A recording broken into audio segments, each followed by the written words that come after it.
안녕하세요. 얼마 전 이혼 소송을 시작한 30대 여성입니다. 남편과 저는 어머니 지인의 소개로 만났습니다. 어느 날 어머니께서 이 남자 좀 한번 만나보라며 저에게 남편의 사진을 들이미셨어요. 실물은 어떨지 몰라도 사진으로 보기엔 나쁘지 않더라고요. 제가 당시 어떤 남자 연예인에 푹 빠져 있었는데 언뜻 보면 그 연예인 얼굴도 닮은 것 같고 소개팅을 하러 나가는 자리였으니 외모를 무시할 수는 없잖아요. 어머니께선 그 밖에도 뭐 하는 남자고 어떤 집안이고 여러 가지 이야기를 하셨지만 그런 건 솔직히 크게 귀담아 듣지는 않았습니다. 잘 될지 안 될지도 모르고 어머니 지인이 주선하는 자리였는데 개차반을 데려다 놓진 않겠지. 단순하게 그렇게 생각했어요. 그렇게 만나게 된 남편은 생각과는 많이 다른 외모를 가지고 있었습니다. 못생겼다는 뜻이 아니라 사진 속 이미지와 달랐지요. 사진에서는 약간 차갑고 도시남자 같았는데 막상 만나보니까 둥글둥글하니 어른들이 좋아하겠다 싶더라고요. 한마디로 제 스타일은 아니었습니다. 하지만 남편 성격이 참 좋더라고요. 생긴 것처럼 성격도 모난 구석이 없었고 상냥한 말투의 배려가 몸에 배어있는 것 같았습니다.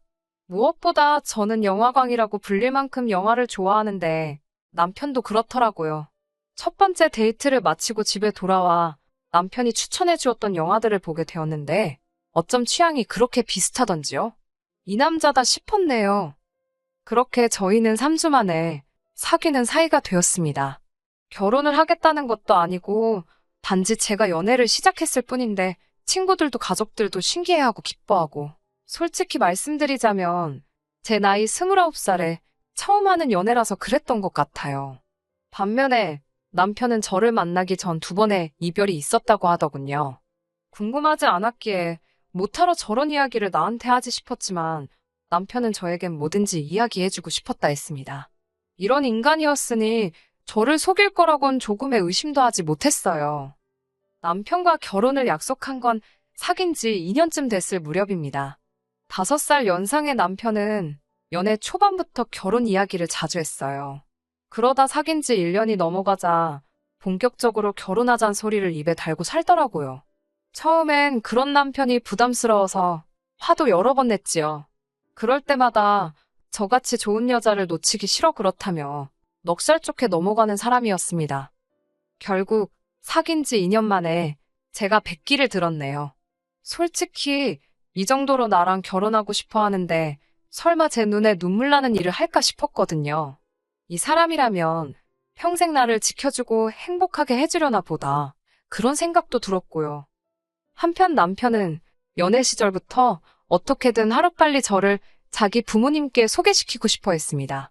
눈도장을 찍어야 빨리 정도 들고 그럴 것 아니냐고요. 하지만 전 그 정이 무서웠어요. 남녀 사이가 한치 앞을 모르는데 괜히 정이라도 들었다가 헤어지게 되면 저희 둘뿐만 아니라 양쪽 부모님까지도 상처를 받으실 게 뻔했으니까요. 결국 본격적으로 결혼 이야기가 오가고 나서야 처음으로 아버님 어머님 댁에 인사를 드리러 갔습니다. 친정 어머니께서 가면 가만히 목성마냥 앉아있지 말고 눈치껏 움직이라고 하셨는데 지금 생각해보면 저보다 친정어머니가 더 긴장을 하셨던 것 같네요. 빈손으로 갈 수 없었으니 홍삼 세트와 제철 과일을 준비했고요. 첫 만남 치고 분위기는 나쁘지 않았어요. 회사를 다니시다 은퇴하셨다는 아버님은 말수가 없으셨는데 남편 말로는 매사 무덤덤하신 분이라 했어요. 한편 어머님께서는 평생을 전업주부로 사셨고 현재는 봉사활동 다니는 게 낙이라고 하셨습니다. 두 분은 제가 순하고 고분고분해 보여서 마음에 든다고 하셨습니다. 여자는 모름지기 그러면 제일인 거라고 칭찬도 해주셨는데 왜인지 기분이 좋지만은 않았네요. 남편에게는 3살 터울의 형이 있었는데 그 형과는 결혼 전까지도 만나지 못했습니다. 2~3번의 기회가 있긴 했지만 매번 당일날 회사에 일이 생겼다던가 갑자기 급한 일이 생겼다던가의 이유로 취소가 되었거든요. 저도 그렇고 남편도 그렇고 다들 일을 하던 사람들이니까 다시 약속을 잡는 일도 쉽지가 않았고요. 어머님 아버님께선 아주버님하고는 차차 친해지면 되지 않겠냐며 너무 신경 쓰지 말라 하셨습니다. 그렇게 유야무야 넘어가서 결혼식장에서 처음 만났어요. 남편과 아주버님의 사이는 좋은 편이었지만 연애 때부터 남편이 제 앞에서 아주버님 이야기를 한 적은 거의 없었습니다. 아주버님은 지방에서 일을 하고 있다는 것 정도였지요. 그러다 결혼을 며칠 앞두고 아주버님이 유부남이고 아이가 있다고 하더라고요. 솔직히 황당했어요. 이게 뭐라고 말을 안 했지 싶었으니까요. 도무지 이해가 안 돼서 왜 진작에 말하지 않았냐고 물으니 남편의 반응은 자기도 모르겠다며 깜빡했답니다. 그러더니 자기 형이 결혼했고 안 했고가 우리 결혼에 영향을 끼칠 만큼 중요한 일이었냐고 오히려 저에게 반문을 하더라고요. 그렇게 물어오니 저도 달리할 말은 없었습니다만 그래도 기분이 나쁘고 찜찜하더군요. 아무튼 무사히 저희는 부부의 연을 맺게 되었습니다. 앞으로 남편과 저 둘이서 잘 먹고 잘 살면 될 줄 알았지요. 그런데 식을 올리고 얼마 되지 않아 어머님 때문에 크게 감정이 상하는 일이 있었습니다. 신혼여행에서 돌아온 날이었습니다. 아침에 친정 아버지가 갑자기 쓰러지셨다는 소식을 들으면서 비행기를 탔던 상황이라 제 마음은 한시가 급하고 바빴지요.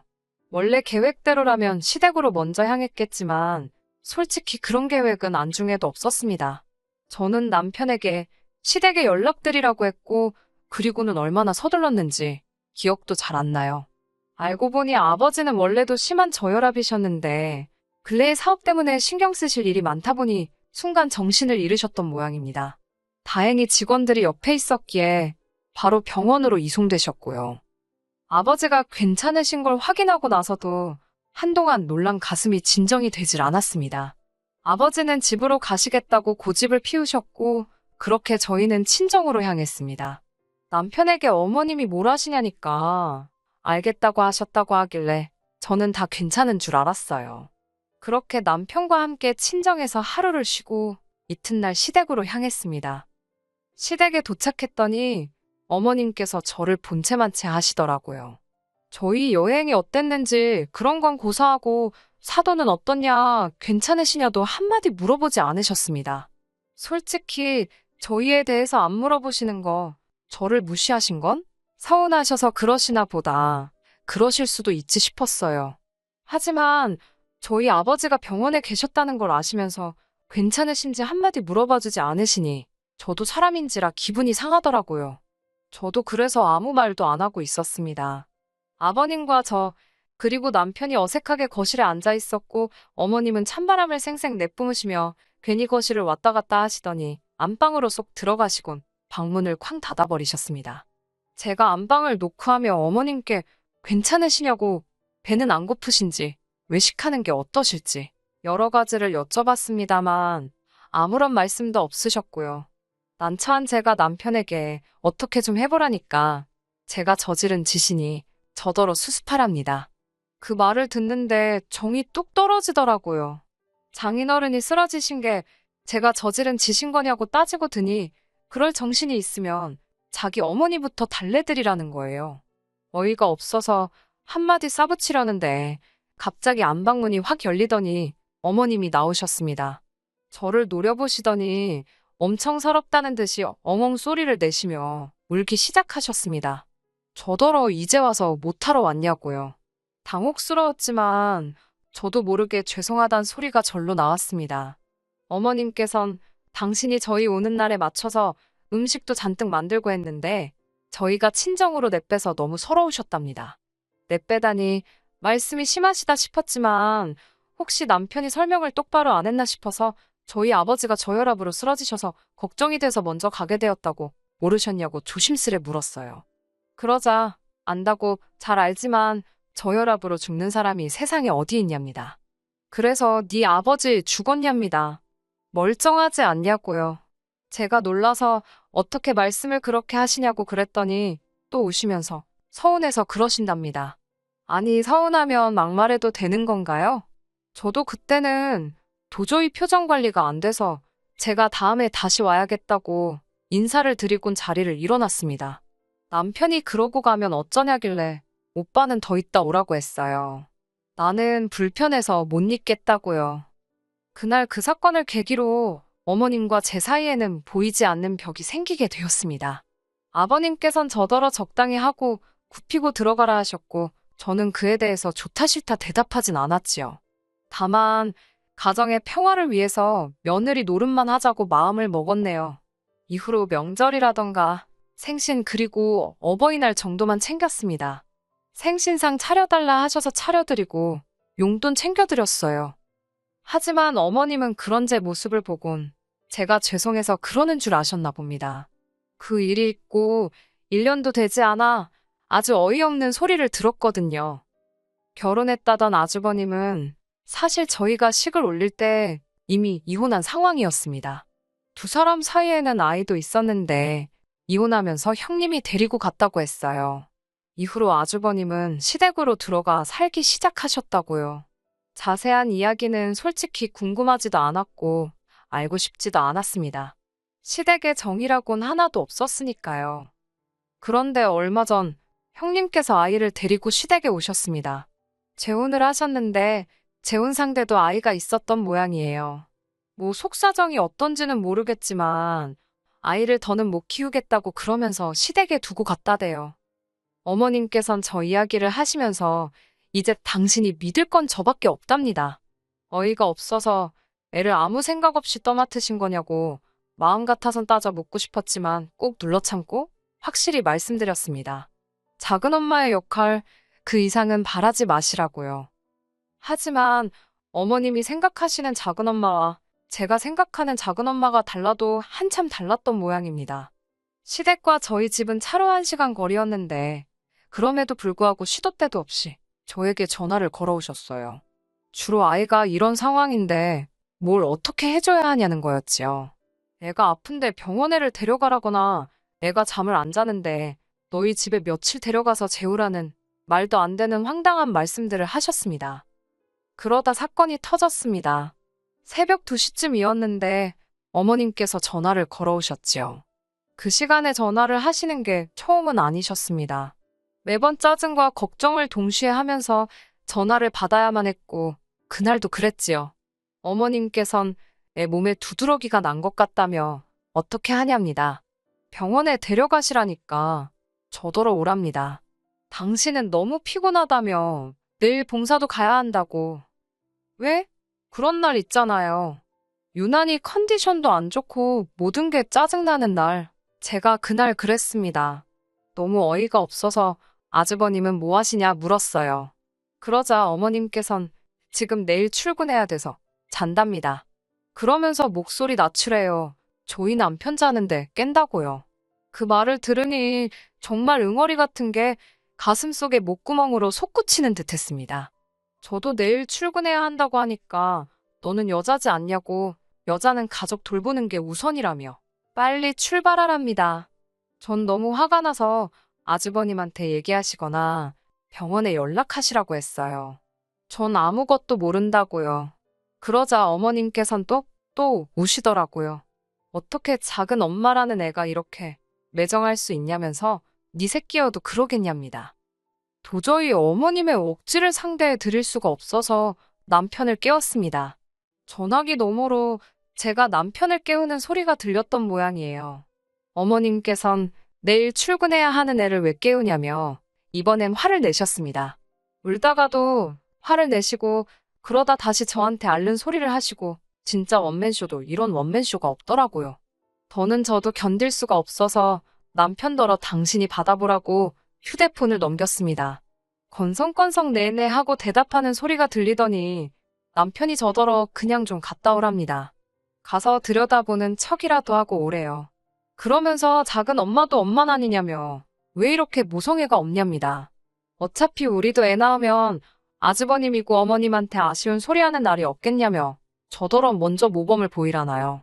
제가 덕을 쌓아야 훗날 태어날 우리 애가 그 복을 누린다나 말 같지도 않아서 가볼 테면 당신이나 가보라고 난 모르겠다고 그러고는 돌아 누워버렸습니다. 뒤척뒤척 하다가 밤잠을 설치고 어쨌든 출근은 해야 했으니 일어났습니다. 보아하니 남편도 제대로 못 잔 눈치더라고요. 제가 거실로 나가니 이야기 좀 하잡니다. 출근해야 하는데 바쁜데 왜 그러냐니까 지금 출근이 문제가 아니래요. 그러면서 자기가 밤새 곰곰이 생각해봤는데 조카를 데려와야겠답니다. 자기가 보아하니 어머님은 연로하시고 조카가 온 뒤에는 봉사활동도 못 다니셔서 스트레스를 많이 받으시는 눈치래요. 하던 봉사를 안 하니 죄를 짓는 기분이라며 이미 남편에게 하소연도 여러 번 하셨다고요. 저는 속으로 그깟 봉사하지 마시고 손자나 사랑으로 키워주시지 싶었지만 차마 입 밖에 내지는 않았어요. 남편은 저더러 어차피 매번 전화 받고 하는 것도 피곤하지 않냐면서 이참에 우리 애 키우는 예행 연습한다 생각하고 한번 해보자더군요. 제가 싫다고 더 말할 것도 없다고 싫다고 딱 잘라 거절을 했습니다. 그러자 남편은 그럼 자기가 시댁으로 가서 조카를 키우겠다고 당분간 떨어져 지내잡니다. 그러라고 했어요. 생활비도 못 준다길래 그러라고 했지요. 사실 신혼살림 차릴 때 남편이 모아둔 돈이 생각보다 없어서 집 전세금을 제가 혼자 냈거든요. 대신 결혼 생활에 들어가는 생활비는 전적으로 남편이 부담하고 있었고요. 남편 딴에는 자기가 생활비를 안 준다고 하면 제가 크게 쫄기라도 할 줄 알았나 봅니다. 하지만 아무런 상관이 없었어요. 솔직히 생활비라고 받아봤자 제 옷이나 화장품을 사는데 쓰는 돈은 전혀 없었으니까요. 다 관리비에 공과금 내는데 들어갔지. 그러니 뭐 생활비 안 준다고 제가 쫄 게 뭐가 있겠어요? 무엇보다 제가 남편보다 더 잘 벌고 있었는걸요. 제가 너무 순순히 생활비도 필요 없다. 남편이 시댁에 가서 지내겠다고 해도 그러라 하니까 자기도 괜한 말을 했다 싶었나 봅니다. 몇 번이고 저더러 후회 안 하냐고 물었으니까요. 저는 그만 좀 물어보라고 후회 안 한다고 내일 당장 내려가라고 했어요. 대신 서류 정리하고 가라고요. 그때부터는 오히려 주객이 전도되었지요. 남편이 어머님께 이야기를 했는지 어머님까지도 전화를 하셔서는 이제는 조카 문제 때문에 절 찾지 않을 테니 그저 둘이서만 행복하게 지내랍니다.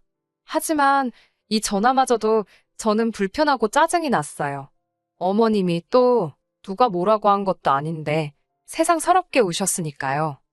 어머님께선 당신은 저에게 바라는 게 하나도 없었는데 제가 당신을 너무 밀어낸다며 제가 그렇게 당신을 싫어하니 당신이 사라져 주시겠다나요? 어휴, 막말로 그런 소리도 한두 번이지요. 하도 들어서 인이 박혀 있었으니 시쳇말로 씨알도 안 먹혔지요. 양치기 소년 이야기도 모르시나 한번 읽어드려야 하나 싶을 정도였네요. 더 화가 났던 건 남편은 또 어머님이 그렇게 말씀하신 걸 알고는 너는 시어머니를 뻑하면 울리냐며 진짜 인정머리 없다고 저를 못된 인간 취급을 하더라니까요. 이 꼴 저 꼴 보기는 싫고 그런데 남편은 이혼은 안 하겠다고 어깃장을 놓으니 어쩔 수 없이 제가 이혼 소송을 걸었습니다. 남편이 비협조적으로 나온 덕분에 시간은 좀 걸릴 것 같지만 변호사 말이 저에게 불리할 건 없을 거라고요. 마음 편하게 먹고 잘 지내고만 있으라고 그러대요. 지금까지도 남편에게선 연락이 옵니다. 저더러 아직 애가 없어서 조카 이쁜 줄도 모르는 거고 어머님이 마음이 여려서 그러신 거지 아기는 없다고 여전히 제 입장은 안중에도 없는 그 모습을 보고 이혼의 확신을 갖고 기다리고 있어요. 제 주변 사람들 반응도 양갈래로 나뉘는 편입니다. 몇몇 사람들은 그래도 한번 참지 그랬냐, 애가 나중에 크고 나면 얼마나 너한테 고마워하겠냐며 저를 탓했고 또 다른 사람들은 남의 애를 왜 너가 떠맡냐, 너네 시댁 이상하다 그러며 저 대신 욕을 해주기도 했어요. 하지만 사실 사람들의 의견이 뭐가 대수겠어요. 중요한 건 제 마음이지요. 앞으로도 한동안 쉬운 시간은 아닐 것 같지만 그동안 해왔던 신경전 모두 내려놓고 제 마음을 돌아보며 지내려고요. 끝까지 들어주셔서 감사합니다. 오늘의 사연은 여기까지입니다. 구독과 좋아요, 알람 설정 부탁드리고 더 좋은 사연으로 다시 찾아뵙겠습니다. 감사합니다.